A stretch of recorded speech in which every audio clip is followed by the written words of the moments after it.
Think you're doing squats correctly? What if I told you that one small mistake could be stealing your gains and putting unnecessary stress on your knees and back? This is how most people squat. Knees collapse inward, posture falls apart, and the movement becomes unstable from top to bottom. The scary part?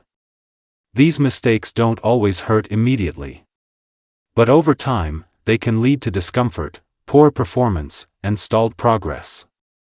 Many people believe squats are all about bending the knees. But that's only part of the story. The real movement starts somewhere else. Think about sitting down in a chair. Naturally, your hips move backward first. That's exactly the movement pattern your squat should follow. When the knees shoot too far forward without the hips moving back, extra stress can be placed on the knee joint. Instead, start by pushing your hips back slightly while allowing your knees to bend naturally. Instantly, the movement becomes stronger and more balanced. Here's another common problem. Many people chase depth at all costs, even when their body isn't ready for it. As they go deeper, the lower back begins to round. This position reduces stability and can make the squat less efficient. A great squat isn't about going as low as possible.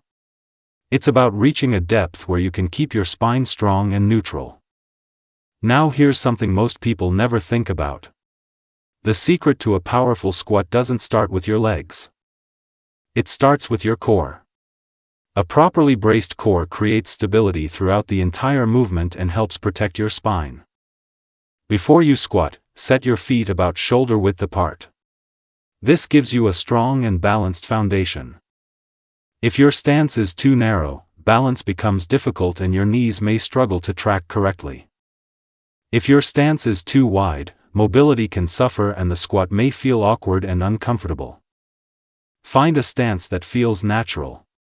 Slightly turn your toes outward and prepare to create tension through the floor. Imagine you're trying to twist the floor apart with your feet.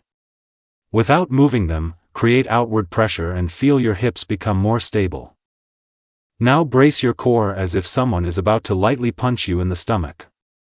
That's the tension you want before every rep. Think of your core like the foundation of a skyscraper. If the foundation is weak, everything above it becomes unstable. With your stance set and core engaged, begin the squat by moving your hips back while bending your knees at the same time. Keep your chest proud, your core tight, and your knees tracking in line with your toes as you descend. Notice what we're avoiding. Knees collapsing inward not only reduce power but also place unnecessary stress on the joints. We're also avoiding excessive forward leaning. Losing posture shifts tension away from the target muscles. At the bottom position, your body should feel stable, balanced, and in complete control from head to toe. Now it's time to stand up. Drive through your entire foot and push the floor away with power. Don't rely only on your heels or only on your toes. Balanced pressure creates the strongest and safest squat. As you rise, your shoulders and hips should move together. Your entire body works as one powerful unit.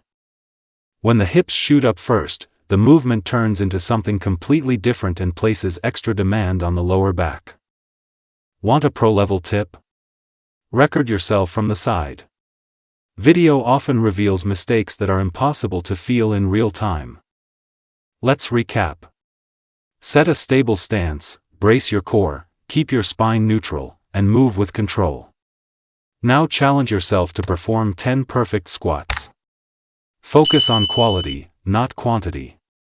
Master one great rep at a time, and your strength will continue to grow. Flexed biceps fire.